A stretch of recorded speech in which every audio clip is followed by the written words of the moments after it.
Here we go. Excellent. Well, thank you very much for your time today and welcome to the Nibble webinar on buy versus build. I was really passionate about this topic because we hear quite a lot about it at the moment, and I think the AI debate has moved it on a little bit. But whether you buy or you build your solution for your procurement team has long been a debate. But I think with AI, the temptation to build is very, very strong because it seems so easy. So I'm very pleased to be able to have this debate. And Janet and I have been talking about it a lot. And it's fair to say we don't agree on all of it, which hopefully will make for it an interesting topic, and hopefully you will all take something from it.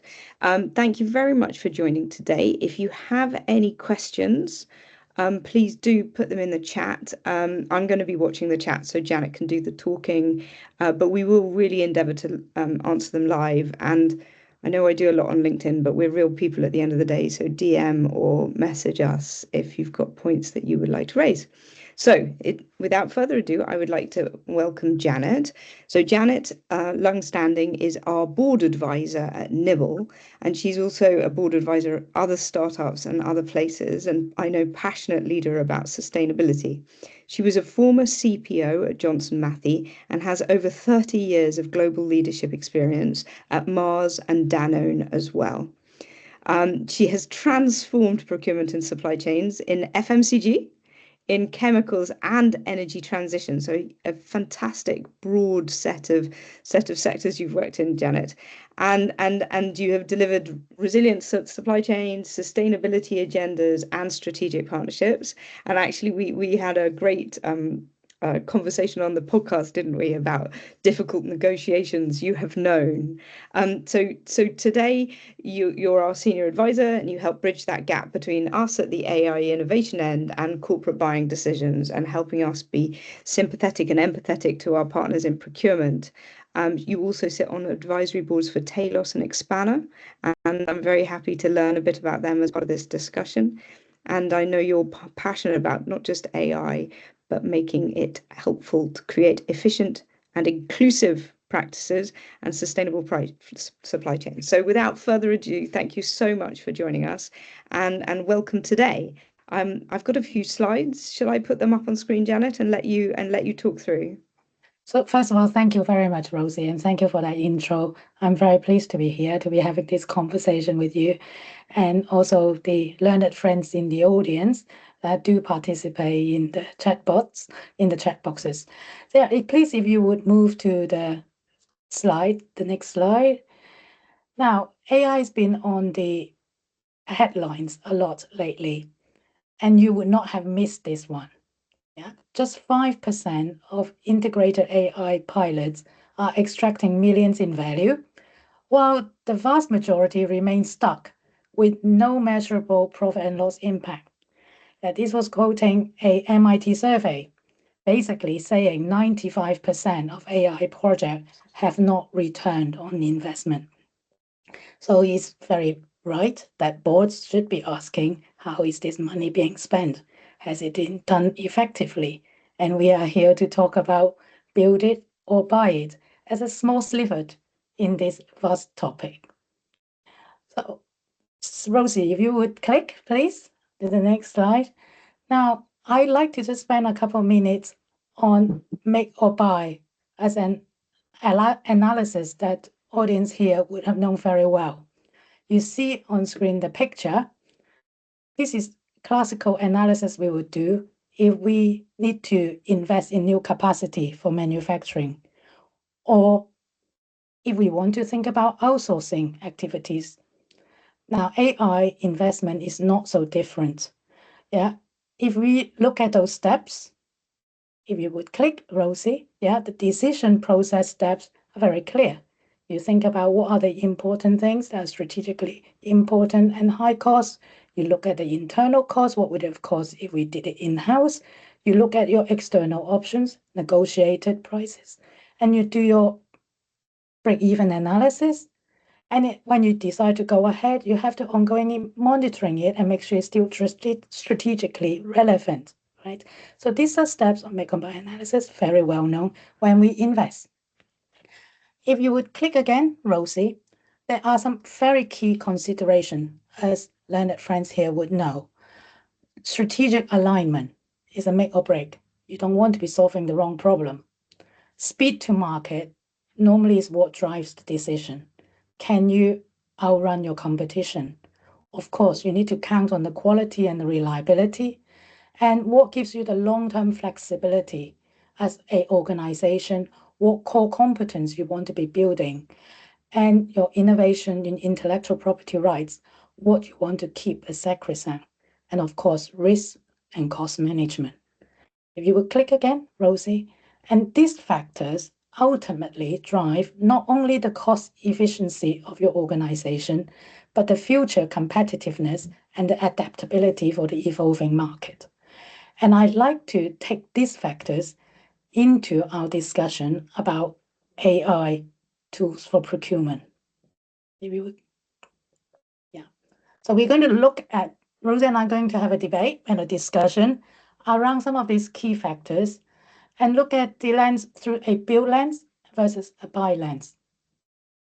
If we start to strategic alignment, Rosie, I really think one has to own your own vision about what does the technical support ecosystem should look like. Yeah, you cannot subcontract that. You can buy in the individual components that will build up that ecosystem of tools, the toolkit, not only non-core activities, but probably even some of the selected activities that are actually better done by expert suppliers. So that's my view about strategic alignment on your vision. And Yeah. when you say that, we were at an event the other day, and we heard a lot about places where the CEO, right up from the CEO, had like an AI agenda. Do you want to give an example of somewhere where you think the strategic alignment is strong? Because it Yeah, isn't just procurement, is it? When you say strategic alignment, you mean for the whole group. absolutely. I think who does it very well is GSK. Yeah, Right. Nitin GSK. did speak at that event. He was really great, wasn't he? And I think Nitin Kapoor has been very generous in sharing in different events how he's been doing it. And of course, because their CEO, GSK CEO, I think, sit on the board of Microsoft. So she knows what good can It look helps, like. doesn't There's a lot it? of pressure. And I think that's a really good example of a strategic alignment. No, interesting. And I suppose now, like, there are some companies that have put it through everything, right? Like, and they've become, let's say, a Microsoft partner, and they've got Copilot, and everybody's thinking that. And I guess that also falls through to your team, because actually, I think one thing I've heard from some procurement leaders is they say some of their team are quite keen to manage a change project or an innovation project, and some of their team are like, well, we do it this way, and maybe I'm very comfortable with that, and there's a confidence game, I think, in there. It is. I think one need to take care of is about what is to your speed to market equivalent. Yeah, what the speed to delivering benefits will come down to how well is your problem definition in all Hmm. problem solving, right? And we know if you identify the right vendor, the right supplier, you can leverage what they have done in their pipeline data processing and model training. You can actually win in speed. Yeah. So friends of ours in the conference, they were some of them have even run a comparison, yeah, building it in-house. And also the other piece about conscious of building in-house, you might not be able to scale as fast as you think. Okay, that's quite interesting. Yes, you can get to an MVP very quickly yourself, but actually taking it beyond that first step, it's got one function or it's operating well for one category or for one team, but actually moving it on is harder than it might look. Yeah, because you have to think about, first of all, you are putting all of the infrastructure costs and the setup training costs. We can come to cost now. Yeah, it's the total cost of ownership, right? It is as other IT project, you would know there are some visible and some invisible, especially on ongoing support. And folks old enough like me have built my own tool and or lobby IT to build my own tool on Lotus Notes all those decades ago. And of course, now it's very difficult to find somebody to support it, and you can't support it in-house. So Hmm. ultimately, you build up a technical debt. Yeah. And just like building wrong factory lines for the wrong product, you end up with stranded assets. It Yes. becomes a legacy cost. So And in and this what looked fast, really innovative and really worked brilliantly this year might get left behind. And I suppose that may be quicker now than at other stages in your career, right? There seems to oh, be a bigger totally, risk of being left behind, totally. right? And you are close to it too in this evolving tech and supply landscape of AI-enabled procurement space. Even in the few months we've been working closely together, your contemporaries, I've seen them evolve their model and their offering so fast as they get to learn Mm. about what procurement is. Yeah, It's and you even yourself, simple you know that. things. We I hear at Nibble, we use the OpenAI as an API, right? Like ChatGPT, but as an API. And we don't know, but from week to week, they seem to release updates and patches. And often you don't notice and it's fine and everything works. And then sometimes it's an update and it diminishes performance. And then we need to spend half a day or a day retweaking it, retraining it, rehoning it just to bring it back to where it was. And we find that inconvenient, but it's our core expertise. It's different if it's not, right? That's right. And then you talk about core competence. If I was a biotech startup, I would absolutely keep my drug discovery model in-house. Yeah. Yeah. But that's not what we are talking about here. Yeah. You would only want to build something that is highly unique and highly confidential. Yeah. All of us have made a mistake in our career. We say, oh, we have to build this because we can't buy it. And Hmm. I would encourage everyone in this room to actually look harder, maybe, before you start building it in-house. Yeah. And I am talking about in the procurement space, right? There are probably some very specific use cases when you need to do some very specific procurement of very highly confidential things that you might want to build some of these tools in-house. So we're just talking in the more general terms. I would not think that is preferred. The other piece that's quite excites me quite a bit is actually I'm seeing suppliers with domain expertise actually really lifting their game with AI capability. Okay, interesting. Tell me Yeah, more. What do you see as domain expertise? Do you want to domain define that? expertise. Let me take Expana. Yeah, one of the other companies I work with. Their domain expertise is market intelligence and price forecasting for agricultural commodities. Right.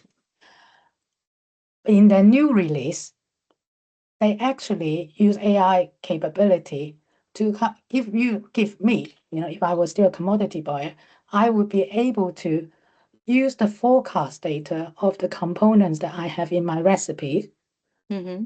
combine it with real forecast in my cost modeling. So can you imagine in a volatile market, you have scenario on how cocoa is going to play out, how dairy is going to play out, how sugar is going to play out in you making your chocolate bar. You're making a chocolate bar in different parts of the world. Hmm. Once I've set that up, actually going forward, I can get the update or potential scenario about my product SKUs almost at the touch of a button. Yeah, that's something I really wanted when I was a commodity buyer because it really equipped procurement to play that role in protecting the margin for the business. And I found it interesting because you were saying then, as a result, you take your modeling out of Excel spreadsheets where you might have had some sort of data feed or some sort of input opportunity, but you take it actually into a supplier. So you're talking about situations there where even the process, if I can put it that way, it is somewhere else now. It's quite interesting. And that I imagine is quite a big give, right? Like quite a big kind of Yeah, actually, it's so much more efficient to do this somewhere else. I'm actually going to loosen the control I feel like I have. so we will talk about risk management and control, but I think that appetite of managing the uncertainty has to be agreed, aligned, with the strategic alignment. There will be uncertainty in the markets, but there will be uncertainty in how you adapt the tool. The the right way to do it is be certain for your own version of your vision. Where do you draw the line of your cost modeling? And actually, what will swing it for me, that if I put it in Expander, I actually, on the same platform, can also cost out at a touch of two buttons, maybe, the substitutes that my recipe can use with real forecast on the substituted item. Mm-hmm. Yeah. In the olden days, would have taken a long time to Yeah, to work out a select the version of, substitute and then find the forecast pricing, and I see. yeah. So that's what I mean is don't forget there are suppliers out there with domain expertise. Now the AI capability is really elevating that game. And when you're building that vision of your toolkit, that is an important part to consider. And then we talked about costs. I want to mention actually, Rosie, you will come across this a lot as well. So we talk about you build something internally, you have invisible direct and indirect costs and ongoing support. I am seeing more and more contemporaries in your space are actually shifting to annual subscription fees. Now, and I actually thought, oh, okay, are we selling like SaaS? But I can see the attractiveness of that because it's making it very visible Mm-hmm. from a budget control point of view. And I think that is something, I think that is something that make probably buying the solution or subscribing the solution a more attractive offer than if I was to build it in-house. Because in-house Yes. support costs can be a bit intransparent, Yes, you're not quite non-transparent. sure how much they're going to cost you, whereas at least this way you can plan. Yeah. And then you always have a choice, to compete and switch suppliers. I know you don't Yeah. like to hear that. Keep us on our Um, toes. yeah, absolutely. And then maybe worth saying a few words on risk management. Yeah. I think the risk appetite you have to a project, say, an investment, has to be the same when you are buying or you're building. I know this seems obvious, but I think that is a discipline behind that.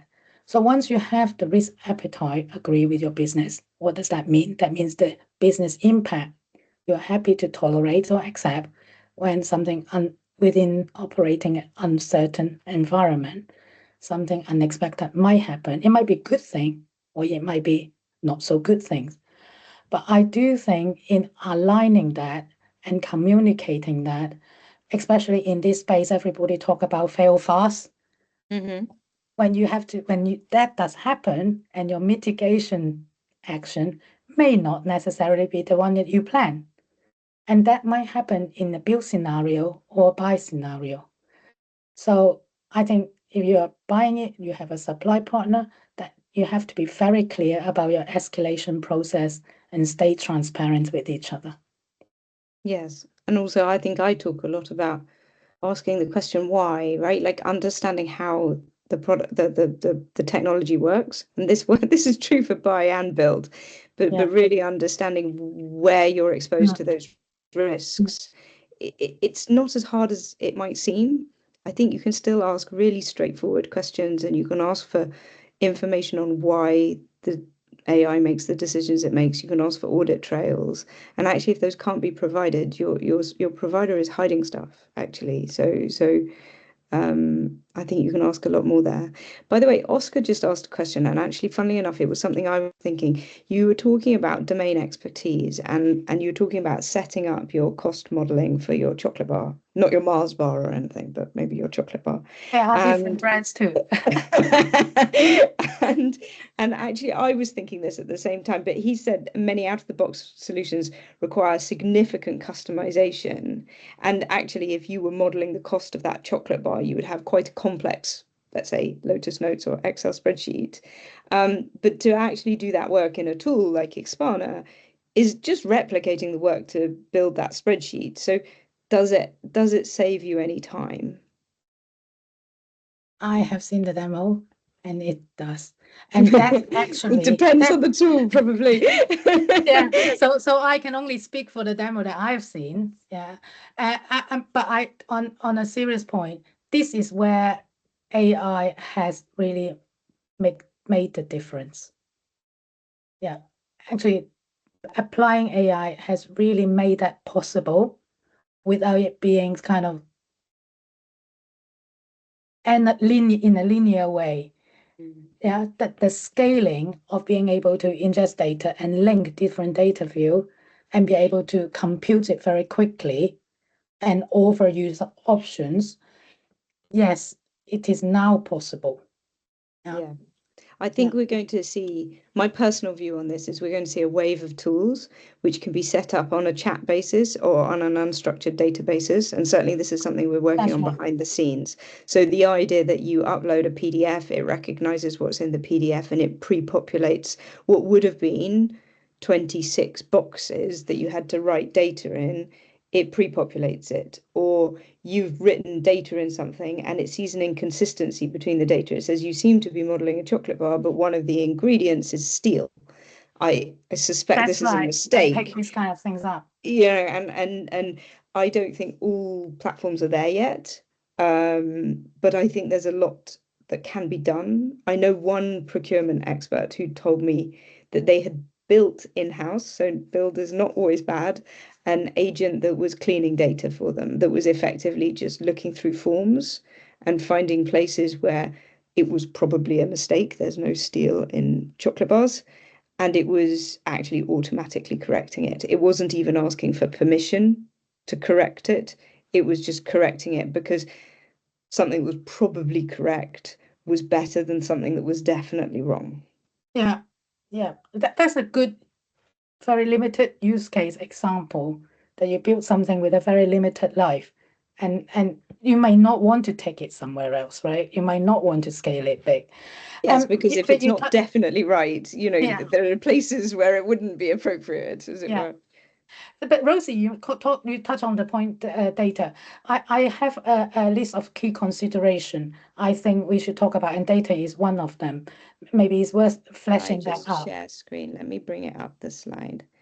Here we go. Bringing over the key considerations. Yeah, so accountability, you already heard me talk about, so I'm not going to labor that in more. Agility, as you guys probably saw as we discussed, that is really important as the landscape is moving. Select the right suppliers. I don't think I need to say some more on that. But data preparation, owning the data preparation doesn't mean you have to do it, but you need to have the accountability to know what is right. Just like what Rosie said is a really good example. But also you need to make sure that the organization have the right data discipline.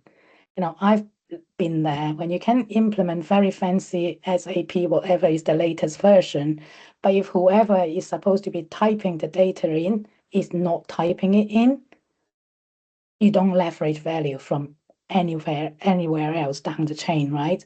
So there's where the data is being generated, how is it collected, what is the human interface, the human needs to exercise discipline and compliance in their behavior to protect the data integrity as well.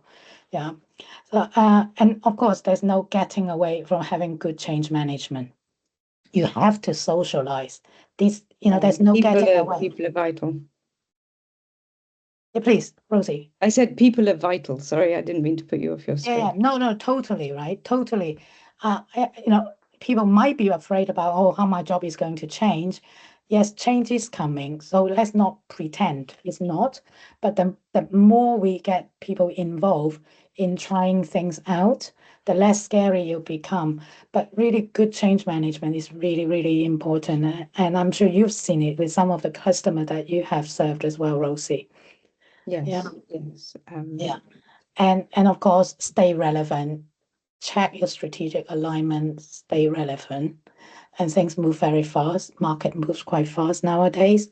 Yeah, even in the customer end, not just the supplier end. And do communicate progress with transparency, with good transparency. I have been in enough IT project, enterprise IT projects that maybe if we still accepted certain bills in the black box, and that I think cannot be the case going forward anymore if you really want to have a good change and good project. I think that one's really hard though, because sometimes the change is sort of exponential. And as a mathematician, I really loved the explanation of exponential, which is like a truck driving very fast towards a brick wall. You see nothing at all, and then you see the brick wall fall down, you know? And I think communicating progress in this scenario, and I was speaking to someone at an event 10 days ago, actually, and he was saying, it's quite hard because at the beginning you're describing things that everyone thinks ought to be in place already, like cleaning up the data or getting people access to a desktop tool that is easy to use. And so everyone's sort of saying, well, that's not progress. That's something that I thought was already happening. But until you sort of get to those base cases, you can't get that exponential benefit. Yeah, absolutely. And take us away with what you conclude from our discussion, Rosie. Thank you very much. Well, gosh, we're very good at running to time, aren't we, Janet? So just to wrap up, I think I hope you've heard the tone, but we've debated it back and forth, but we do think buy is often going to be the right answer. And you may say, oh well, Nibble is a tech company, so we're perhaps talking our own book.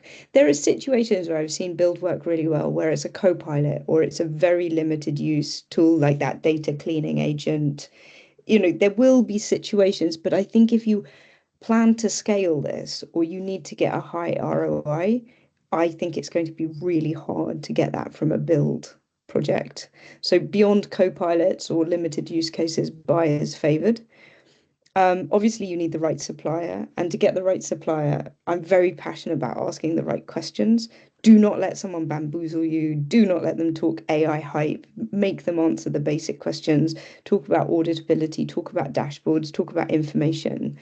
And there's no getting away from the fact that without good data and without good preparation and without good change management, you won't get the best out of these tools. And I think that goes back to the question that Oscar quite rightly highlighted, that there is work to be done at the front. And no one's going to get away from that. And it would be remiss of me not to say that you could get tons of value out of things without a huge amount of prep. But once you've done the prep, once you've got an orchestration layer that's plugged into everything, and once you've got clean data, I think you can see huge ROI. And the strategic alignment and the communicate progress we've just talked about, but they're true for change management, right? They're true for buy or for build, right? So I think with that's everything we hope to say today.